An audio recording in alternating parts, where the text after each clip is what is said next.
करते हुए योग आसन प्राणायाम आदि करते हैं तब इसका पूरा लाभ होता है। तो मैं आपको आपकी जिंदगी के लिए छोटे छोटे कुछ 4 नियम बताना चाहता हूं और ये 4 नियम का पालन आप सब करिए। मैं आपको विनम्रतापूर्वक लेकिन विश्वास से कहता हूं कि ये 4 नियम का जो भी पालन करेगा जिंदगी में बीमारी और रोग उसको कभी आएंगे नहीं। परम पूजनीय स्वामी रामदेव जी खुद 40-45 साल से इन 4 नियमों का पालन करते हैं। आप भी अगर ये पालन करेंगे तो बहुत अच्छा होगा। मैं भी करता हूं मेरे जीवन में। मैं पिछले 15 वर्षों से योग प्राणायाम करता हूं, उसके साथ कुछ नियम मैंने बनाए हैं, वो नियम का पालन करता हूं और वही नियम आपको बताना चाहता हूं। स्वामी जी पालन करते हैं, मैं करता हूं, हमारे लाखों योग शिक्षक करते हैं और इन नियमों का पालन करने से हमको इतना लाभ हुआ है कि कभी बीमारी आती नहीं। 15 साल से मैंने हर बार मेरा बीपी चेक किया, नॉर्मल है, शुगर नॉर्मल है, ट्राइग्लिसराइड्स नॉर्मल है, कोलेस्ट्रॉल नॉर्मल है। पिछले 15 साल में कभी सर्दी जुकाम भी नहीं हुआ, गला भी नहीं बैठा, कभी हॉस्पिटल नहीं देखा, कभी डॉक्टर के पास नहीं गए, क्योंकि जरूरत नहीं पड़ी।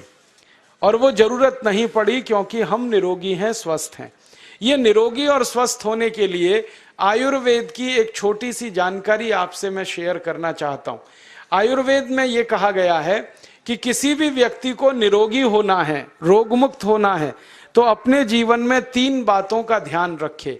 अपना वात, पित्त और कफ तीनों का संतुलन रखे। वो 3 तरह के दोष हैं हमारे शरीर में, वात, पित्त, कफ। आपने सुना होगा ये त्रिदोष आधारित शरीर है। जब वात बहुत बिगड़ जाता है तो 80 से ज्यादा रोग आते हैं। जब पित्त बहुत बिगड़ जाता है तो लगभग 46 से 50 रोग आते हैं और जब कफ बिगड़ जाता है तो 28 रोग आते हैं और वात, पित्त, कफ तीनों बिगड़ जाएं तो 148 रोग आते हैं। सर्दी, खांसी, जुकाम से लेकर और कैंसर तक जो आखिरी रोग माना जाता है, ये सब वात, पित्त, कफ के बिगड़ने का खेल है। तो इस देश के आयुर्वेद चिकित्सा के सबसे महान लोगों में से कुछ नाम आप जानते हैं, जैसे चरक ऋषि, जैसे सुश्रुत ऋषि। ऐसे एक ऋषि हुए बाघभट्ट। बाघभट्ट ऋषि ने एक पुस्तक लिखी है, उसका नाम है अष्टांग हृदयम, और एक पुस्तक लिखी है उसका नाम है अष्टांग संग्रहम। इन दोनों पुस्तकों में उन्होंने 7000 नियम बताए हैं। उनमें से 4 बताता हूं, अच्छे लगे तो आज से ही पालन करो और दूसरों को भी बताओ ताकि कोई भी इन नियमों का पालन करे तो बीमार ही ना पड़े। ये 4 नियम हैं वात, पित्त और कफ को संतुलित रखने के लिए। अब वात, पित्त, कफ तीनों एक साथ आपके संतुलित रहें तो उसके लिए पहला नियम है खाना खाने के तुरंत बाद पानी नहीं पीना। ये पहला नियम है। आप बोलेंगे ये तो बड़ी मुश्किल बात है, खाना खाते ही पानी पीते हैं हम तो सबके सब, और बिना पानी पिए खाना ही नहीं खाते। कई लोग तो खाने से ज्यादा पानी पीते, खाना कम खाते हैं, पानी ज्यादा पीते हैं। ये खाना खाने के बाद पानी कभी भी नहीं पीना, क्योंकि महर्षि बाघभट्ट कहते हैं भोजनांते विषम वारी, माने भोजन के अंत में पानी पियो तो जहर के पीने के जैसा है। इसलिए वो कहते हैं कभी भी खाने के तुरंत बाद पानी मत पियो। अब आप मुझे पूछोगे क्यों नहीं पिए, कारण बता दो। कारण मैं बताना चाहता हूं सरल भाषा में। हम जब खाना खाते हैं ना तो पेट में सारा खाना इकट्ठा होता है। पेट में एक स्थान होता है, उसको हम कहते हैं जठर। संस्कृत में, हिंदी में जठर कहते हैं, अंग्रेजी में उसको एपिगैस्ट्रियम कहते हैं, हिंदी में कुछ लोग उसको आमाशय भी कहते हैं। ये जठर छोटा सा स्थान है। आपके पेट में नाभि है ना, उसके लेफ्ट साइड में बाईं तरफ छोटा सा स्थान है। सारा खाना आपका इसी स्थान पर आता है। जो भी आप खाते हो, रोटी, चावल, दाल, सब्जी, दूध, दही, कुछ भी खाओ, सब कुछ जठर में आता है। अब जठर में जैसे ही खाना इकट्ठा होता है तो उसमें आग जलती और उस आग को कहते हैं जठर अग्नि। मिला के बोल देते हैं जठराग्नि। आप जैसे ही खाना खाते हो पेट में, जठर में अग्नि जलती है, वो अग्नि खाने को पचाती है और अग्नि खाने को ऐसे ही पचाती है जैसे रसोई घर की अग्नि खाने को पकाती है। आपके रसोई घर में आप अग्नि जलाओ, उसके ऊपर दूध रख दो, दूध में थोड़ा चावल डाल दो, अग्नि जब तक जलती रहेगी खीर तब तक बनती रहेगी। आप घर में अग्नि जलाओ, उसके ऊपर पानी रख दो, उसमें दाल डाल दो, दाल की पकने की क्रिया तब तक चलेगी जब तक अग्नि जलेगी। ऐसे ही पेट में होता है, जैसे ही आपने खाना खाया पेट में अग्नि जलती है, और जब तक अग्नि जलती है तो खाने के पचने की क्रिया चलती है। जैसे रसोई घर में खाना पकाते हैं वैसे ही पेट में भी खाना पकता है, इसी को हम पचने की क्रिया कहते हैं, अंग्रेजी में उसको डाइजेशन कह देते हैं। तो आपने खाना खाया, पेट में अग्नि जल गई, अब वो खाने को हजम करेगी, पचाएगी। अब मुझे एक प्रश्न का उत्तर दो आप, कि जैसे ही आपने खाना खाया पेट में अग्नि जल गई और वो खाने को पचा रही है, तुरंत आपने गट गट गट गट पानी पी लिया और खूब ठंडा पानी पी लिया, बर्फ मिलाया हुआ पानी पी लिया, फ्रिज का पानी पी लिया, क्या होने वाला है? अग्नि जलेगी कि बुझेगी? अग्नि के ऊपर पानी डालो तो अग्नि और पानी की दोस्ती नहीं है, दुश्मनी है, पानी अग्नि को बुझा देता है। तो आपने खाना खाया, अग्नि जली, पीछे से गटगट पानी पी लिया, अब अग्नि शांत हो गई, अब खाना पचेगा नहीं, तो वो पेट में पड़ा पड़ा सड़ेगा, और सड़ा हुआ खाना 100 से ज्यादा विष पैदा करेगा, और वो 100 विष आपकी जिंदगी को नरक बना देंगे और जिंदगी भर आप बीमार पड़े रहेंगे। आपको मालूम है, कई लोग कहते हैं मुझे पेट में बहुत गैस बनती है। ये गैस उन्हीं को बनती है जिनका खाना हजम नहीं होता। कोई लोग कहते हैं कि मुझे पेट में जलन होती है, ये जलन उन्हीं को होती है जिनका खाना पचता नहीं। कोई कहते हैं कि मेरे पेट में एकदम गुम हो जाता है, फूल जाता है, ये सब वो लक्षण हैं जब खाना पचता नहीं। तो खाना पचेगा नहीं तो सड़ेगा, सड़ेगा तो विष पैदा करेगा, और वो विष आपको बीमार करेंगे। इसलिए महर्षि भागवत ने कहा, खाना खाते ही पानी मत पियो। समझ में आया? फिर आप बोलोगे कितनी देर तक नहीं पिए? कम से कम 1 घंटे तक। 1 घंटे बाद पानी पियो। आप बोलोगे जी 1 घंटा क्यों? ये जो अग्नि जलने की क्रिया है ये लगभग 1 घंटे तक ही चलती है पेट में, उसके बाद अग्नि अपने आप शांत हो जाती है, उसके बाद पानी पी लो। तो खाना अगर 10 बजे खाया तो 11 बजे पानी पियो, 11 बजे खाया तो 12 बजे पियो, 12 बजे खाया तो 1 बजे पियो, 1 घंटे बाद पानी पियो। अब आपके मन में यह सवाल आ सकता है कि खाना खाने के पहले पी लें क्या? हाँ पी लो, 40 मिनट पहले पेट भर के पानी पी लो। 10 बजे खाना खाना है, 9:20 पे खूब पानी पी लो, जितना पी सकते हो। 11 बजे खाना खाना है, 10:20 पे पी लो, खूब पानी पी लो, 40 मिनट पहले। आप और एक सवाल पूछ सकते हो कि अच्छा ठीक है, खाने के बाद पानी तो नहीं पिएंगे, कुछ और पी सकते हैं क्या पानी को छोड़कर?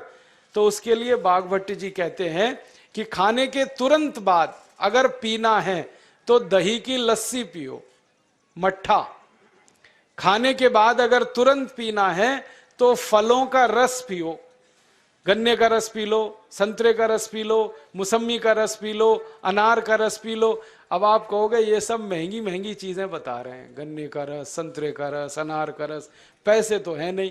तो सबसे सस्ता रस है नींबू का ही रस पी लो, शिकंजी बना के पी लो, वो तो सबसे सस्ता है। तो खाना खाने के बाद या तो दही की लस्सी पियो या रस पियो। और एक तीसरी चीज है, दूध पी सकते। तो खाने के तुरंत बाद पीना है तो दही की लस्सी या मट्ठा, खाने के तुरंत बाद पीना है तो कोई फल का रस, खाने के तुरंत बाद पीना है तो दूध। पानी 1 घंटे बाद पियो। और अगर एक बात ध्यान रखो तो अच्छा है कि सवेरे खाना खाते हैं जिसको हम ब्रेकफास्ट कहते हैं, नाश्ता, तो फलों का रस पीना अच्छा, दोपहर को खाना खाएं तो लस्सी और मट्ठा पीना अच्छा, और रात का खाना खाएं तो दूध पीना अच्छा। जो लोग इस नियम का पालन कर सकते हैं जिंदगी में कभी भी 80 रोग उनको नहीं हो सकते। वात पित्त कफ तीनों ही इस एक छोटे से नियम से संतुलित रहते हैं। तो ये पहला नियम मैंने आपसे कहा। दूसरा नियम एक और है, और वो नियम ये है कि पानी कभी भी पियो, घूट घूट भर के पियो। जैसे गरम चाय पीते हैं, गरम कॉफी पीते हैं, गरम दूध पीते हैं, एक एक घूट भर के, एक एक सिप करके, ऐसे ही पानी पीने की आदत डालो। ये मुंह में एक बार गिलास लगा लिया, गटागट उसको खाली कर दिया, ये तरीका गड़बड़ है। एक घूट पानी, दो घूट पानी एक बार में उतना ही पियो। आप बोलोगे ये क्या चक्कर है? बात ऐसी है कि एक एक घूट पानी जब हम पीते हैं तो मुंह की लार पानी के साथ मिलकर पेट में अंदर जाती है, और ये जो मुंह की लार होती है ये क्षारीय होती है, और पेट में हमेशा अम्ल बनता रहता है। तो एक घूट पानी पिया, मुंह की लार इसके साथ अंदर गई, दो घूट पिया और ज्यादा गई, बार बार लार अंदर जाएगी तो क्षार पदार्थ पेट के अम्ल के साथ मिलेगा। पेट में अम्ल बनता है, मुंह में लार क्षारीय होती है। तो ये क्षार को अम्ल में मिला दिया जाए और ये अच्छे तरीके से मिलकर पेट में जाए तो कभी भी कोई व्यक्ति के पेट को अम्लता नहीं होती, एसिडिटी नहीं होती। और पेट में अम्लता नहीं होती तो रक्त में अम्लता नहीं होती, और जिनके रक्त में अम्लता नहीं होती उनकी जिंदगी में कभी भी वात पित्त कफ के असंतुलन की स्थिति पैदा नहीं होती। इसलिए पानी घूट घूट करके पीना। मैं आपको एक छोटा सा मेरा ऑब्जर्वेशन बताता हूं, परीक्षण। आप भारत देश में या दुनिया में कहीं भी जाओ, मनुष्य को छोड़कर पशु पक्षियों को देखना शुरू करो, वो पानी कैसे पीते। किसी चिड़िया को पानी पीते हुए देखो, किसी पक्षी को पानी पीते हुए देखो, वो चोंच के एक बूंद ही के बराबर ही पानी उठाता है। एक बार में एक बूंद पानी लेगा, फिर थोड़ी देर चोंच चलाएगा, फिर पिएगा, फिर दूसरी बूंद लेगा, फिर चोंच चलाएगा, फिर पिएगा, फिर तीसरी बूंद। एक एक बूंद पक्षी पानी पीता है। कुत्ते को पानी पीते हुए देखो, चाट चाट के पानी पीता है। शेर को पानी पीते हुए देखो, चाट चाट के पानी पीता है। जितने जानवर चाट कर पानी पीते हैं, जितने पक्षी एक एक घूंट पानी पीते हैं, किसी भी पक्षी और किसी भी जानवर को डायबिटीज नहीं है, किसी को अर्थराइटिस नहीं है, कोई पक्षी ओवरवेट नहीं है, कोई पशु ओवरवेट नहीं है। वो सब स्लिम और ट्रिम हैं, क्योंकि वो इतने होशियार हैं कि पानी चाट के पीते हैं या घूट घूट करके पीते। अब मुझे ये हैरानी होती है कि ये पशु पक्षियों को कौन सिखाता है? वो अपने जन्म से ये ज्ञान सीख के आते। उनका कोई गुरु नहीं है, उनका कोई विद्यालय नहीं है, उनके कोई प्रशिक्षण शिविर नहीं लगते, फिर भी उनको इतनी अकल है कि पानी घूट घूट पीना। और हम ये मनुष्य जिनके इतने गुरु, इतने विद्यालय, इतने कॉलेज, सीखने वाले, सिखाने वाले, और हम मूर्खों के मूर्ख गटागट गटागट पानी पीते रहते। तो पानी पीने का तरीका बदल दो, घूट घूट भर के पानी पियो। ये दूसरा नियम है। तीसरा नियम है कि जिंदगी में कितनी भी प्यास लगे, ठंडा पानी कभी मत पियो। बर्फ डाला हुआ पानी, फ्रिज में रखा हुआ पानी, वाटर कूलर का पानी जिसका तापमान बहुत कम है, ये कभी मत पीना। क्यों? क्योंकि शरीर आपका गर्म है और पानी ठंडा है। अब होता क्या है वो मैं समझाता हूं सरल भाषा में। पेट तो गर्म है, अब इसमें ठंडा पानी डाल दिया आपने, तो अंदर झगड़ा होता है। और झगड़ा क्या होता है? या तो पानी पेट को ठंडा करेगा या पेट पानी को गर्म करेगा। अगर पानी ने पेट को ठंडा कर दिया तो पेट के ठंडा होते ही हृदय ठंडा होता है, हृदय के ठंडा होते ही मस्तिष्क ठंडा होता है, मस्तिष्क के ठंडा होते ही आदमी ठंडा होता है, और आदमी ठंडा होते ही राम नाम सत्य होती है। आपको मालूम है, जब शरीर ठंडा पड़ जाता है तो घर में भी नहीं रखते, निकाल के बाहर सड़क पर रख देते। जो घर आपने बनाया अपनी मेहनत से, शरीर के ठंडा पड़ते ही निकाल बाहर करते हैं उस घर में से, और फिर चिल्लाने लगते हैं, लेके जाओ, जल्दी लेके जाओ, इसको जला के आओ। माने ठंडे शरीर की इज्जत नहीं है। तो ठंडा पानी क्यों पी रहे हो भाई? बंद कर दो। कोई जानवर ठंडा पानी नहीं पीता, कोई पक्षी नहीं पीता। तो आप ये ठंडा पानी पीना बंद करो, सादा पानी पीना शुरू करो। और गर्मी के दिनों में बहुत अगर आपको तकलीफ है तो मिट्टी के घड़े का पानी पी लेना, फ्रिज का और बर्फ का नहीं पीना। ये तीसरा नियम है। और चौथा और आखिरी नियम है कि आप सवेरे ही सवेरे जब सोकर उठते हो तो सबसे पहले पानी पियो। जैसे ही आपकी आंख खुल गई तो पहले 2-3 गिलास पानी पी लो, उसके बाद आप टॉयलेट में जाओ। उठते ही पानी पियोगे तो 2 फायदे हैं। पहला फायदा यह है कि पानी पेट में जाकर बड़ी आंत को साफ करता है, और जैसे ही बड़ी आंत की सफाई होगी पेट पे दबाव पड़ेगा और आप संडास घर में जाएंगे, 2-3 मिनट में पेट आपका साफ हो जाएगा। जिनका पेट सुबह एक बार में साफ हो जाता है उनकी जिंदगी में कभी रोग नहीं आता। इसलिए सुबह सुबह उठते ही पेट साफ होना जरूरी है। और उठते ही पानी पियोगे तो मुंह की जो लार है वो पानी के साथ मिलकर अंदर जाएगी। सुबह पेट में एसिड की मात्रा ज्यादा होती है, इसलिए लार का पेट में जाना बहुत जरूरी है। इसलिए सुबह उठते ही पानी पीना बहुत जरूरी है। ये 4 नियम हैं आयुर्वेद के। पहला नियम, खाना खाने के 1 घंटे बाद पानी पीना। दूसरा नियम, पानी को हमेशा घूट घूट भर के पीना। तीसरा नियम, कभी भी जिंदगी में ठंडा पानी नहीं पीना। और चौथा और आखिरी नियम, सवेरे उठते ही सबसे पहले पानी पीना। 4 नियमों का पालन जो भी अपने जीवन में कर सकता है वो वात पित्त कफ तीनों को संतुलित रख सकता है। और जिसका वात पित्त कफ संतुलित है उसके जीवन में बीमारी नहीं आती है।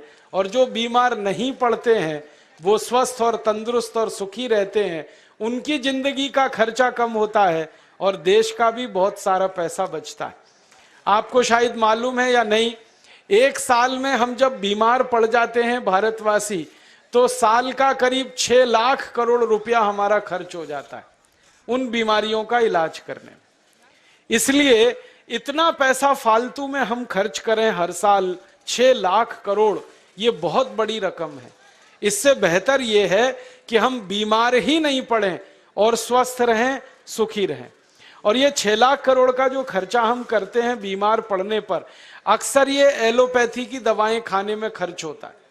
और जो एलोपैथी की दवाएं हम खा रहे हैं जैसे paracetamol, Baralgan, Butazone, oxyphenbutazone, aspirin, Disprin, Novalgin, ये सब ऐसी खराब दवाएं हैं जो दुनिया के देशों में 20 साल पहले बंद हो चुकी हैं, भारत में धड़ल्ले से बिक रही हैं और हमको बीमारियों से ज्यादा गंभीर बीमारियों में फंसा रही।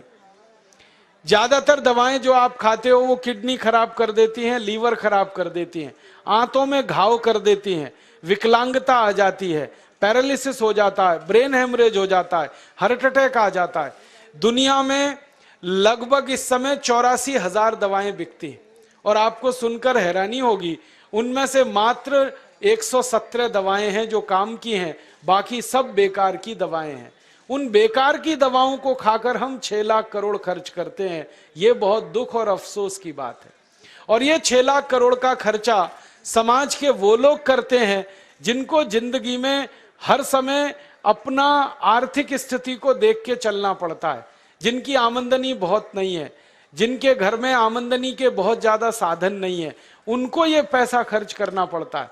तो कई बार क्या होता है, किसी का घर बिक जाता है, किसी का खेत बिक जाता है, किसी के घर के गहने गिरवी रख जाते हैं, किसी को कर्ज लेना पड़ जाता है, किसी को कर्ज लेकर दोबारा कर्ज लेना पड़ जाता है। मैंने इस हिंदुस्तान में पिछले 15 साल के प्रवास में देखा कि गांव-गांव के गरीब किसान कर्ज ले लेकर ये महंगी दवाएं खाकर इलाज करते हैं, डॉक्टरों को पैसा देते हैं, दवा कंपनियों को देते हैं, और वो पैसा फिर इस देश में से दूसरे देश में चला जाता है, क्योंकि अक्सर ये दवाएं बनाने वाली कंपनियां विदेशी होती हैं। तो हम 6 लाख करोड़ खर्च करें अपने खून पसीने की कमाई का, उससे अच्छा ये है बीमार ही ना पड़े, दवा खाने की जरूरत ही ना पड़े, तो हम सुखी रहें, स्वस्थ रहें। तो योग प्राणायाम करें, 4 नियमों का जीवन में पालन करें, बहुत आसान है आपके लिए।